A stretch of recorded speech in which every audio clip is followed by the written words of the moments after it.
Good morning and welcome to Asean Youth Summit. And now here's our host for the day. Please welcome JQ and Leah. Good morning, everyone. Good morning. Hello. Hello, everyone. My name is Leah Guerrero. My name is JQ Casada and welcome to the Lead ASEAN Youth Summit. Yes, woo! Woo! Great energy here Oh this my God. morning. It doesn't seem like it's 8 a.m. It's 8 a.m. and Judging these from the folks energy of the people here. are all ready and just set to go for this Yeah. morning. All right.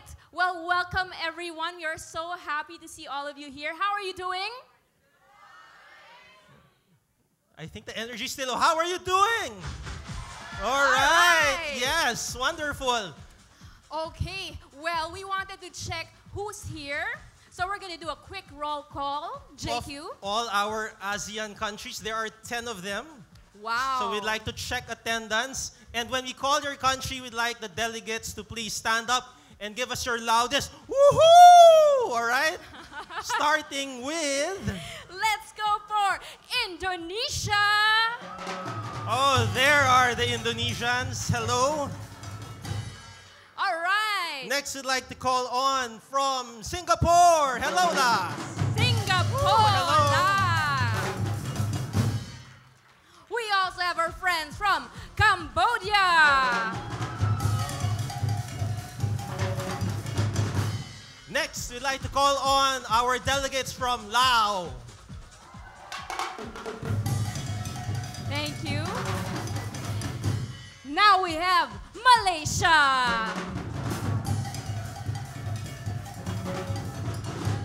Of course, our friends from Thailand. Sawadee ka. Where are our friends from Vietnam?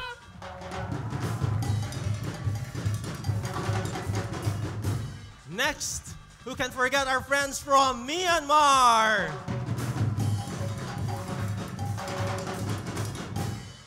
We've got our friends from Brunei.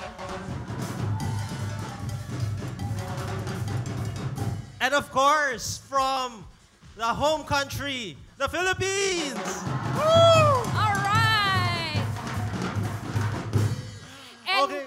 where are our lead ASEAN Youth Summit delegates? Please all stand. Give the warmest welcome you can possibly give All to all your right. friends. 10 countries, 1 ASEAN region. And that's what we hope to build today. Camaraderie, friendship, networks, bridges across all our countries. So thank you very much and welcome Right. to the first day of our ASEAN Youth Summit. And JQ, before we begin, please check your seatmates.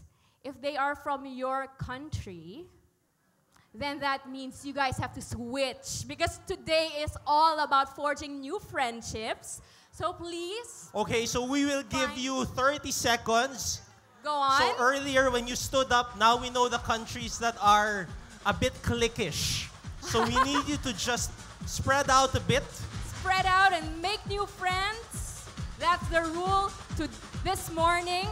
Now, if you want to meet some of our older friends who are seated in front, don't hesitate to join them as well. Full of wisdom, I would say. All right. Okay, we see our friends very busy just switching tables and chairs. You know, Lee, it's very inspiring to see all nationalities here in That's ASEAN.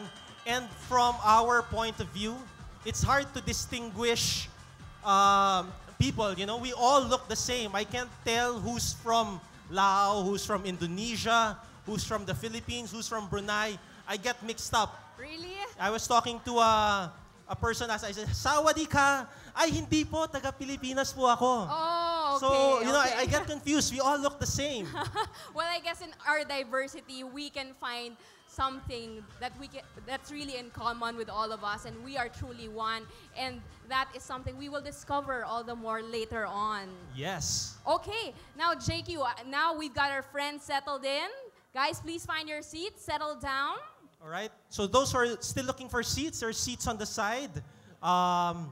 So feel free to just just join in any table that has a vacant seat. Okay, we're gonna start this morning because earlier on we had great energy. We're gonna pump that up a bit more today. That's because we have a long day ahead. So today is packed with a lot of speakers.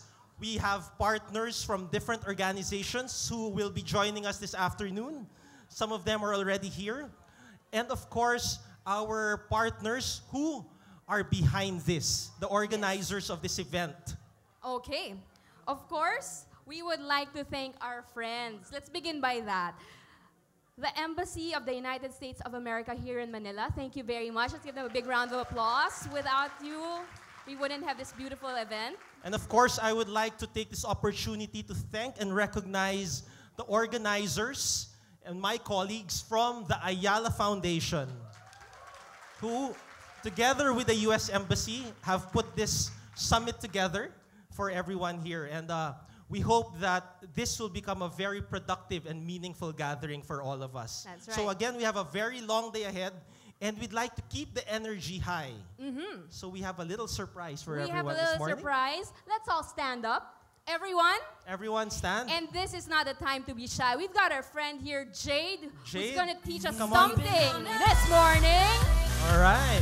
Hello, everyone. So you know what they say, that it's more fun in the Philippines and we like to sing? Well, not only do we like to sing, but we also like to dance. So We here's love Jay. dancing. Good morning. Come on, one more. Good morning. Thank you. We will do some instructions, so don't be hesitate. And then, it's now. Ready? Okay. Snap on your right. 8 counts. 1, 2, 3, 4, 5, 6. Other side. And 1, 2, 3, 4, 5, 6. And up. 8 counts. 1, 2, 3, 4, 5. Other side. And last. And with smile. 2, 3, 4, 5, 6. Step side. And step cross. Step cross. 5, 6. One more. And 1, 2, 3, 4 with smile. 6. And brush. And 1, 2, 3, 4, 5, 6. One more. 1, 2, 3, 4. And last. Stomp. 1, 2. Raise your hand. 5, 6. Going back. 1, 2, 3, 4, 5, 6, 7, 8. Ready? From the top. Hit the music, DJ. Freestyle. Freestyle intro. Ready? Wave. Wave. It's a freestyle. Ready? It seems like every day is something else. Another reason to be stressing. And you just wanna run away. Said you just wanna run away. You try to get out and enjoy yourself, but every One day more. is like it's so depressing. Brush. And you just wanna run away. Yeah. Said you just wanna run away. Stop. And raise your hand. Hop up on this rocket, get up out of here. Go somewhere where nothing ever goes wrong. Jump. Got to hop up on this rocket, Ready? take to the sky. Everything is fine, 'cause we ain't even on earth tonight. And We up. on a Other planet side. where the blue sky, money in and out of wages Up. tonight. Ayo, ayo, and everything One more. is alright. Energy. Ayo, 'cause we One more. And up. we on a Other side. planet where there ain't no drama and And the party's never up. ending. Ayo, ayo, One and more. everything is alright. Ayo, ayo. Stop. From the top. All right. Let's give everyone a big round of applause. Thank you. Wow. Woo. What a great way to start the morning, JQ. Thank you Thank very you, much. everyone. That's how we do morning exercises Yes. here. To our In the delegates, Philippines. welcome to the Philippines. Now, just a little note to our delegates, that is our call song. So whenever you hear that song, it's a signal that we are about to start.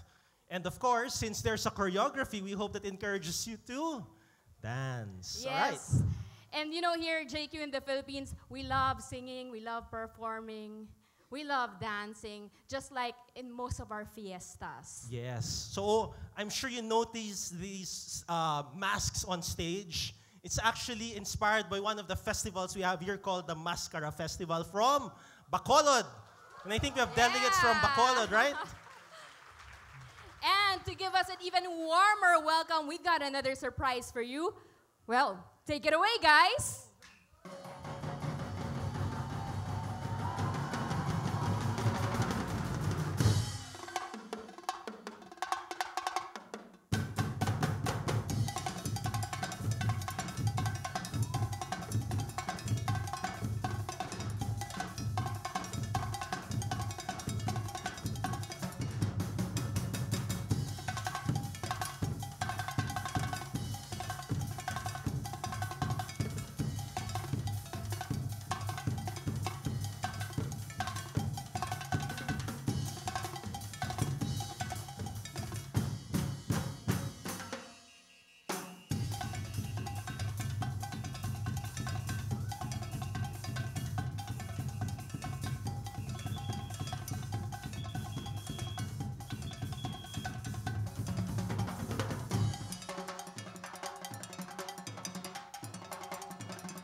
Ready?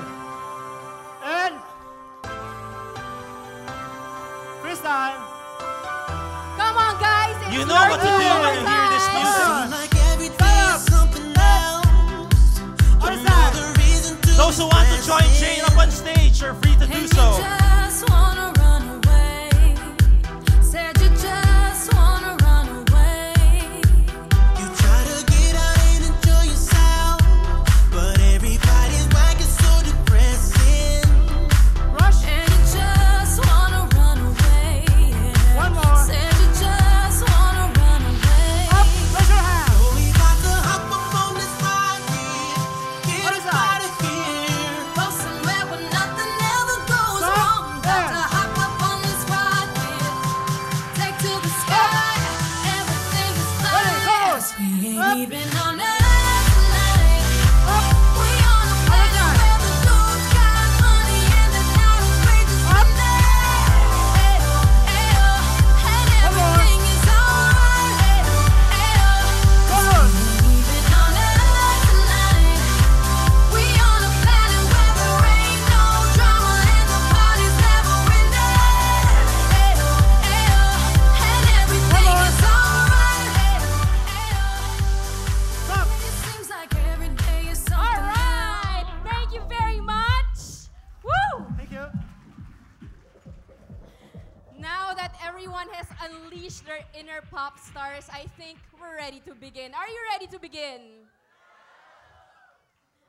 Everyone just has big smiles on their faces this morning. I We're have to dancing say. to tonight in the morning. Amazing. Absolutely. At this point, JQ, we'd like to formally open and begin our summit. And I have the pleasure and honor of introducing our first distinguished speaker. Before that, well, I'm going to tell you a bit about him. He was sworn in as the United States' first resident ambassador to ASEAN in March 2011. And prior to being confirmed as ambassador, he was a partner at Jones Day, a leading international law firm. At Jones Day, he co-chaired the firm's securities litigation and SEC enforcement practice. In this role, he was responsible for representing clients in some of the largest securities fraud class actions ever litigated, including high-profile cases involving the Lehman Brothers, Enron, and AIG. In prior years, he also oversaw the firm's intellectual property practice and trial practice in New York. He has extensive experience conducting discovery in foreign countries and has defended and prosecuted claims and conducted investigations for and against entities in numerous countries, including Indonesia, Singapore, China, Saudi Arabia, and Syria. He has been recognized by Chambers New York Super Lawyers and the New York Times Super Lawyers section for his accomplishments in defending securities litigation. He also received his education from Indiana University School of Law, where he serves on the Board of Visitors, and his PA from DePaul University. Ladies and gentlemen, please join me in welcoming our first distinguished speaker, His Excellency United States Ambassador to the Association of Southeast Asian Nations, Ambassador David Cardin.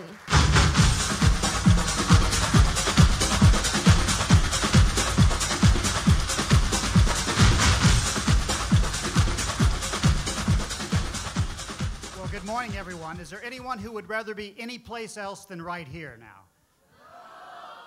I start all of my days this way. This is what it means being a U.S. ambassador. The morning is full of this kind of music and dancing and the like. I have been an ambassador for 3 years or so, and I've given hundreds and hundreds of speeches. And I'm not going to give you a speech, so be glad for that. I don't want to give you a speech because I really want to approach this very differently. I want to just kind of reflect for a moment on how we all got here. And in that connection, I want to thank our hosts, the Ayala Foundation, and also USAID, my colleagues, for making this all possible. Very grateful for the chance for us to spend time together. If I look a little dazed, it's because I've got the light in my eyes, by the way. I met some of you in Brunei, as you may remember, and what we talked about a little bit was that this is your world and what that means and what responsibilities that has. But so I want to start with how we got here.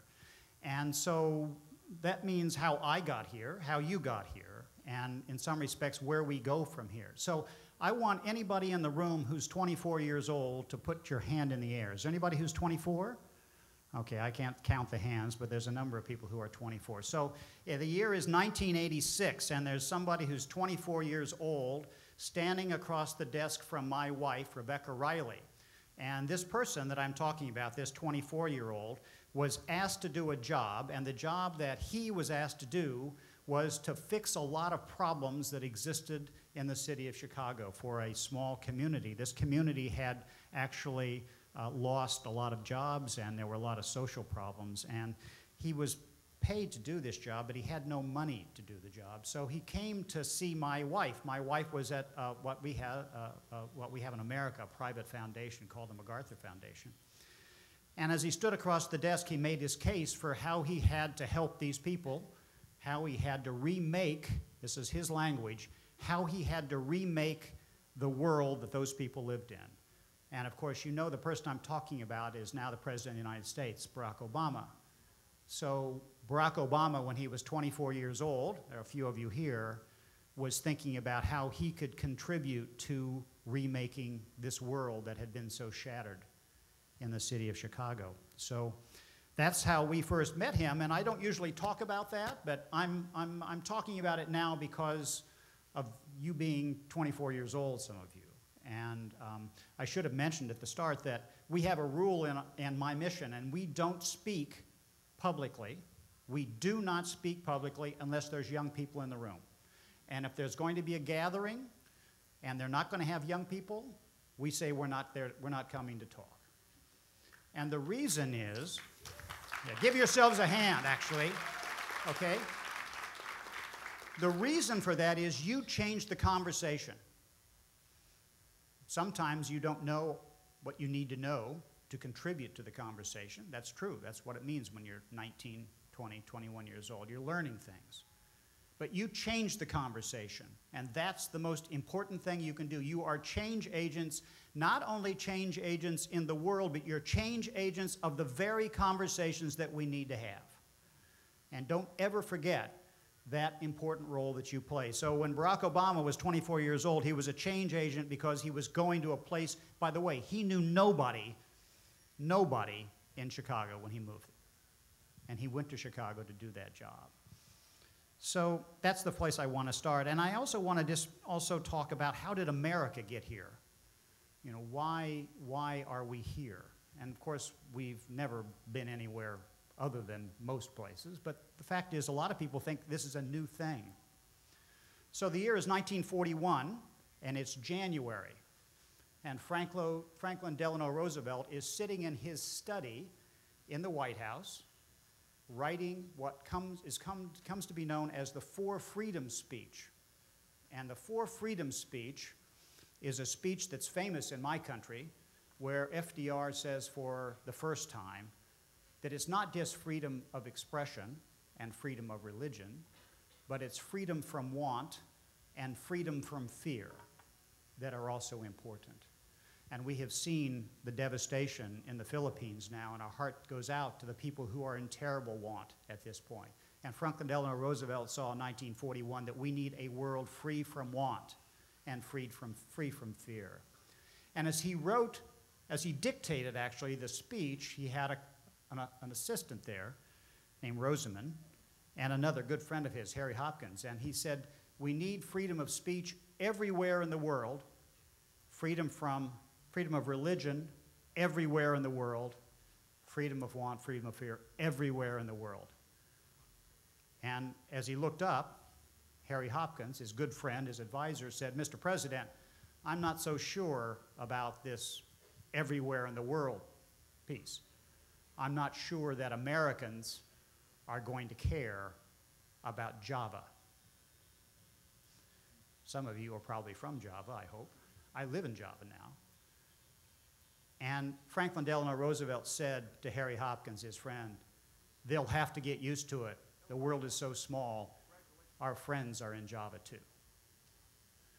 And so America has always understood that the world is small and we're in this together. Next thing I want to mention is I was recently asked by a newspaper editor to give an interview. And this newspaper editor wanted to talk about 5 subjects: containment of China, South China Sea, Darwin, as I remember, a couple other things like that. And I said, you know, I'll talk about anything you want to talk about, but can we just talk about what I do every week? Where I go, who I see, what's important to us. And she thought that was a fair way to proceed. So I began to talk about what I do every week, and I started talking about all of the initiatives and programs that the United States has in Southeast Asia. They relate to, in no particular order, by the way, food security, water security, intellectual property protection, rule of law, conservation of the marine environment, conservation of the land, transparency, anti-corruption, humanitarian assistance, which we saw in the last few weeks. Those were all young people, by the way. They were your age. Those people on those ships, they were your age. And I would go anywhere with them because of what they can do. Human trafficking, wildlife trafficking. The list went on and on and on. I talked for 45 minutes about each of these subjects, and what I said was that we understand that our human and our natural systems are deeply stressed, and that we have to work together in this small world that Franklin Roosevelt described. We have to work together to fix the problems that we've got and seize the opportunities that we have.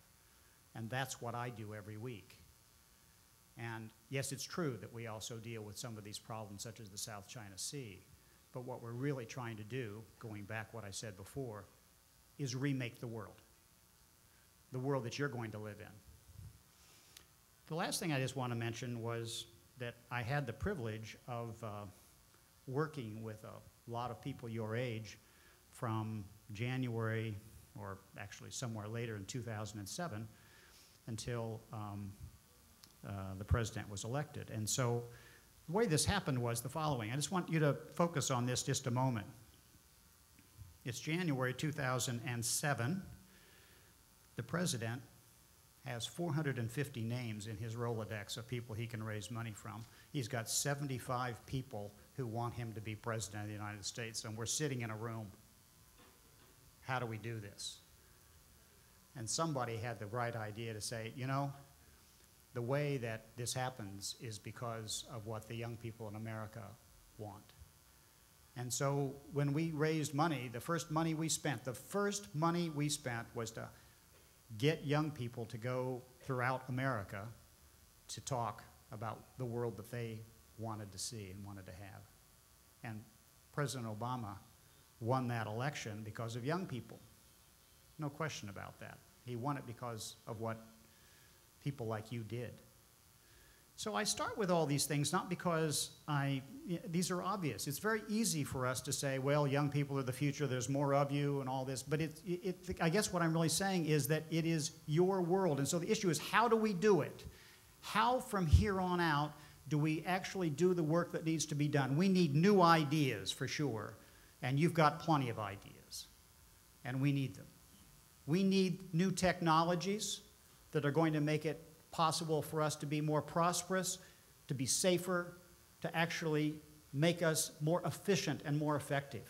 So we need new ideas and new technology.